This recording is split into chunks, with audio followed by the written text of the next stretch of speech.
The conservatives are calling Jim Walcott's flip-flop on abortion the most cynical, opportunistic maneuver they've ever seen in Ontario politics.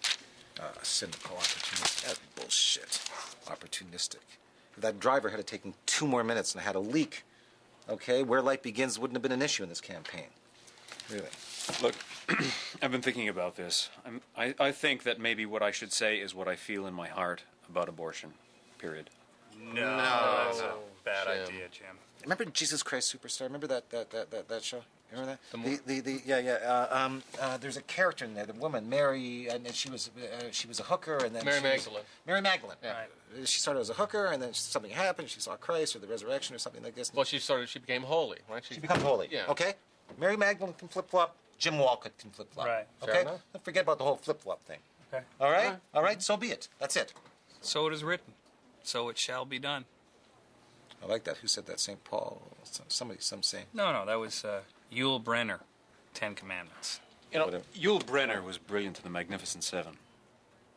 Yeah, he was good in I that. love that movie. Okay, it's a great movie. Yeah. This is what's good about Jim. Say the 10 Commandments, forget it, right? But, bang, I love The Magnificent Seven. Right? Yul Brynner, The Magnificent Seven, that's the kind of stuff he comes up with, right? So I say, I love the movie, I love the candidate.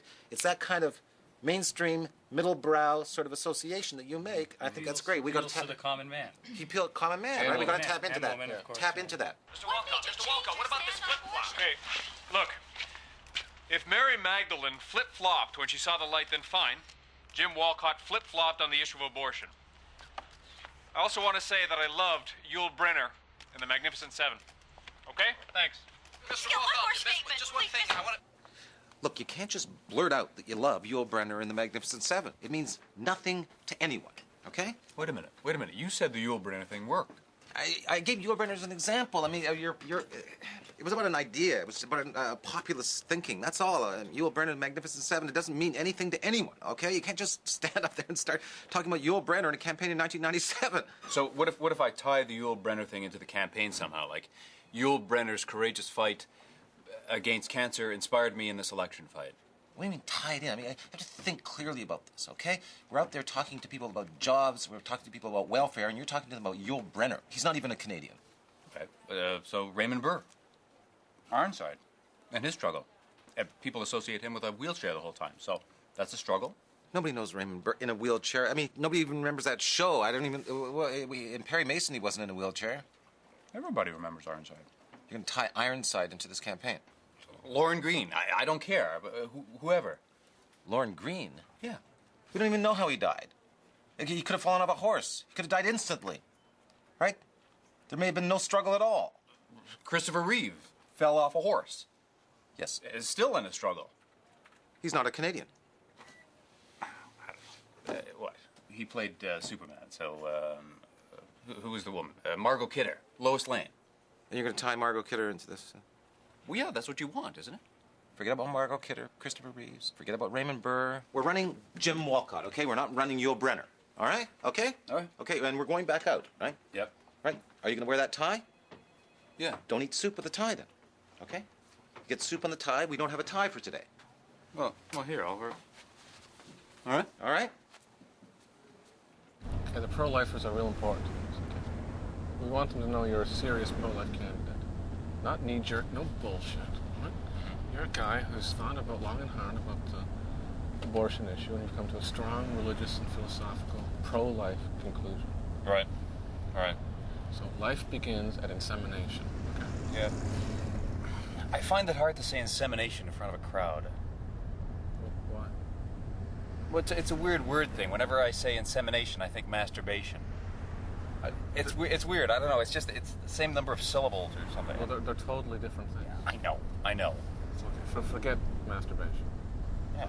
Life begins at insemination. Yeah, I just think masturbation. Insemination, not masturbation. Insemination. Hi, how's it going? A little chilly out here, isn't it? I'm Jim Walcott. I'm a pro-life sympathizer, and I'm with you in your struggle. And I hope you support me in my campaign.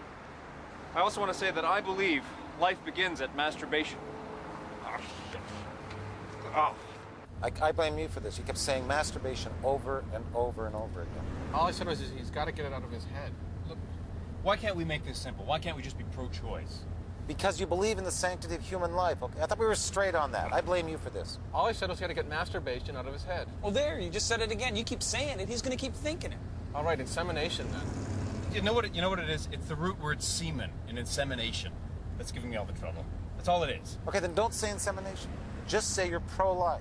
You're pro-life, all right? Yeah, fine. Forget insemination. Forget semen, forget masturbation. You're pro-life. Okay? Yeah. Are we getting those donuts there, Mike? Yeah. Okay, who wants what? Give me the ones, the two of the ones with the yellow filling on the inside. Lemon donut. The lemon donut, the lemon filled donut. Lemon filled donut. That's the one. I'll have the Hawaiian, okay? Give me two of them. It's the one with the sprinkles on top. What are you having? I'll have a Boston semen, cream. Well, if we're going to make fun of this whole thing, I mean... No. All right, I'm not going to say it again. It's Okay, just that fine. root word, and it's out of my head. It's gone. Okay. All right. Hi. How are y'all? A little chilly out tonight, isn't it? I'm Jim Walcott. I'm a pro-life sympathizer. I want to say that I'm with you in your struggle, and I hope you support me in my campaign. Hi. You. Is that a dead human fetus in that shoebox? No. Those are my other shoes. Well, if it was a dead fetus, I'd support you 100%. All right? Keep warm, guys. Bye-bye. We're here with Liberal candidate Jim Walcott. The lines are open. Go ahead. If you'd like to hear Jim Walcott's views, give us a call. The lines are open. Go ahead. Find out what's on Jim Walcott's mind. This is the show to do it. Jim is sitting here waiting to discuss what his views on the political situation is today. Give us a call. Go ahead, caller. Listen, you guys, we got a problem in this campaign, okay? Right. You know what our problem is? What? We're losing. We're dead here, okay? If we don't come up with something, if we don't, I think we got to find out what it is that we just, as a human being, what we love in this guy, aside from his image, right? Aside from the hair and aside from the, the broadcast image, what we really love about this guy, the person, and we capitalize on that.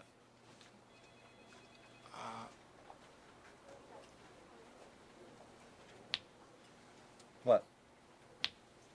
What are you doing? I was cracking my knuckles. Can you think of anything that you've done in your life that has been of value? Yeah. Okay. You want it just right think about now? I mean, I'll get back to you on it. Yeah, okay, good. Think about that. I'm going away this weekend, but... Okay, I know. So not Monday, but Tuesday. Fine, okay. Yeah? Look, maybe this whole campaign was a mistake. I'll tell you what, the Conservatives are killing us. They're 18 points up.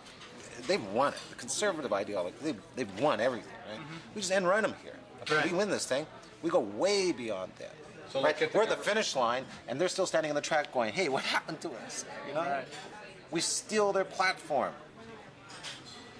Okay, how about we try to get government out of the healthcare business? Kill Medicare, 100%.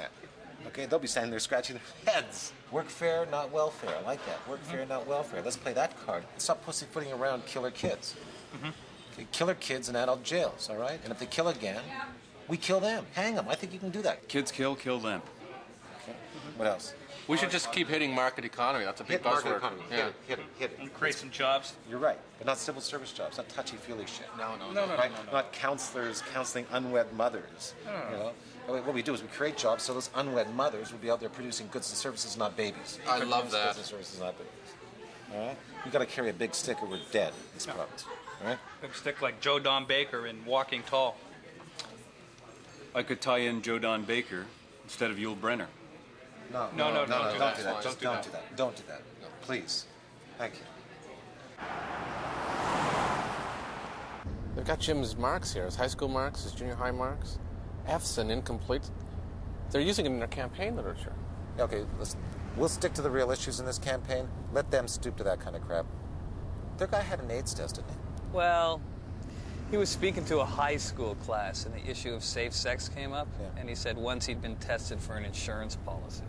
I don't think that's an issue, though. Look, I mean, that's about lifestyle, right? And lifestyle goes to character, and character is going to be an issue in this campaign. Now, what lifestyle was this guy leading that he felt he had to be tested for AIDS? Jesus. Jim got an F in spelling.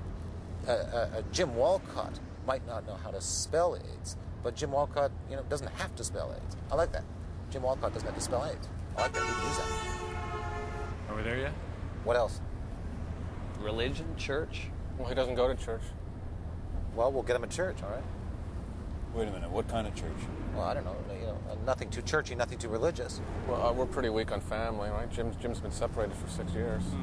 Look, two adults made a choice and handle it with sensitivity for each other's feelings and needs. We can make that work for us. You respect each other. We can sell that, right? That bitch still cost me $10 grand a year. What if we give her 15? Will she get back together with you? She might. Done. Okay, get him an AIDS test, make sure it's negative. Get him a church. No wailing, no guilt, no suffering, none of that, all right? Should there be a God? Yes, there should be a God, and I want you to pay off the wife, all right? Pay off the wife, call it support, make sure we get our money's worth. I want her to smile a lot. Miss Radner has a statement, and then she'll take your questions. Thank you. I was Jim Walcott's mistress for a period of 10 years, and that was the same time that Jim was married. His sexual preferences included bondage, whipping, slave mistress submission, and a lot of sex role reversal. That's all. Thank you. Is it true you were paid $20,000 by a local paper for an exclusive on this story? I have no comment. Okay, we got a problem with this woman, you guys. She's a nutcase, she's a publicity freak, and I have no idea how low she'll stoop to kill us on this. Right? I mean, do we have anything on her? Nah, she's clean. No, she's pretty clean. I mean, can we lay anything on her? What can we come up with? How about a mental health problem? That shouldn't be too hard. I like that. Mental health? Toss in a drug addiction? Okay, that's good. Drug addiction, mental health problem, but we got to be sensitive about these things, okay? So we'll have Jim pray to God for her speedy recovery. Sounds good. No, I feel very sorry for this woman. No, I never met her before in my life. She's obviously mentally disturbed, perhaps due to drug use. I don't know. My wife and I can only pray to God for her speedy recovery. Thank you, that's all. Thank you. Mr. Walcott, do you plan to take further actions given the nature of these statements, sir? Anything from your youth that we could capitalize on, something courageous that you did, something extraordinary. Yeah, 18, 19, 20, something like that. And I met this girl. She was maybe a little younger, I don't remember, 17, 16. She got pregnant. And I just assumed that she was using something, birth control or something, and I didn't even think about it. And then she's harping on me to do something about it. So I went to my mother, who had been gathering money up for a charity food drive thing. And I somehow talked my mother into giving me the money, and I sent it off. I gave it to this girl. To take care of for an abortion, I assume. Wait, you mean you never... No, God, no. I never saw her again. I don't know if we can use that. No, we need something a little more heroic. There's parts of it we can use. Yeah, maybe she wasn't really pregnant at all. Maybe it was like a false pregnancy. Maybe she was like crazy. And in not seeing her, if we could massage that so that you've maintained steady contact. I love the food drive part of it, right? For the poor. So I think that maybe we can work the hooker, Mary Magdalene thing. And you had an older brother, he had a couple $100 because he wanted to spend them on like $200 hookers or something.